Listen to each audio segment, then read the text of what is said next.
Hi, this is Tim Cooke, Director of Instruction at the Long Cove Club here on Hilton Head Island. This video is designed for the Greenside bunker clinics coming up next week. And as you can see, I dress mainly in black. I'm trying to channel my inner Gary Player, possibly one of the greatest bunker players of all time. He was nicknamed the Black Knight. Wore black, hit great greenside bunker shots. Hopefully it'll help us out here today in this clinic.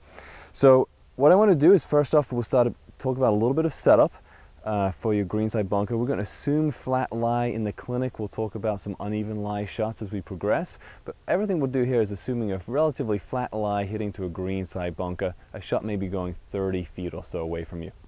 So as you begin, you're going to take a relatively wide stance, about as close as, if you want a stable base, so we want to go about as wide as your shoulders. Dig your feet in a little bit in the sand. Don't go crazy on this, just so you feel your feet kind of grab the ground a little bit more. You're going to see the ball is located in the front section of my stance, just a little bit forward to middle. It's absolutely fine here. And then your weight is going to be favoring the left side. Similar to the pitching video, like you want to favor the front side, and that's the whole body doing that. So when I get set to hit this greenside bunker shot, like I'm trying to get the feeling as though as the ball's forward, I'm still pointing my sternum and middle of my chest right here at the golf ball. The reason what this does for me does a couple things. It opens me up just a little bit. My body lines aim slightly left of target. Allows me to open the club face just a touch. We'll talk about why that is important here in just a moment. But when you open the club face, you want to just rotate the club, grip the club maybe a quarter turn on the side. Don't grip it as you normally do and then twist.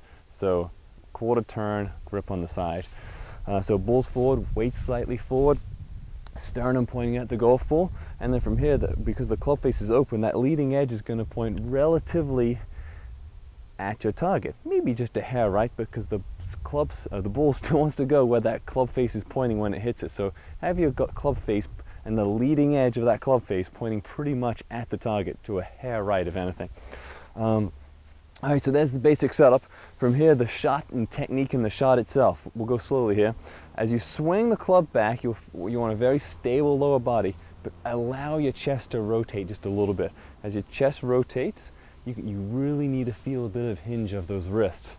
Now, the hinge is critical, and you do this the right way. So when you hinge your wrist, like you want to maintain, it's called the cup of your left wrist on the backswing. So you see here like the little dent of my hands. We don't want to flatten the wrist. So this will be flattening or bowing. We want to maintain cup, this little angle here. We have it at setup, and then you're going to maintain it on the way back. So a little chest turn as those wrists hinge up and cup. What that allows you to do is on the way through, you release the club head and slide it right under the golf ball. A lot of info here, I know, so we're going to go through it one more time. Get set, weights forward, balls forward, sternum points at the golf ball. I got the club face slightly open. I'm going to hinge it back, a little chest turn, maintaining the cup of my wrist. From here, I'm going to feel like my chest turns through and just let that club head go, just like in pitching. Just allow that club head to flow right on through the sand. So the shot looks something like this. So you can see my chest is facing the target. When I finish, the club is fully unhinged. Well, my wrist is fully unhinged, so the club's pointing straight up to the sky, and I've still got the cup in my left wrist. So let's do it one more time without a golf ball. Hinge back and splash the sand out. So a great homework drill for you is to draw a straight line in the sand. That line is going to represent the golf ball. So from at this point, so I can see the golf ball would be located slightly forward in my stance, feeling the sternum point at the ball, or now in this case the line, weights forward, and then as I swing back, I'm going to try and splash the sand, and then I'm going to look at my impact points. So I entered the sand here, exit it just beyond it, so I've got some really good symmetry. That ball would have come out nicely. Then I'm just going to try it again. This one I'll miss, hopefully, on purpose. So if I slide through too much, I'm going to send that golf ball over the green because my divot was target side of the golf ball.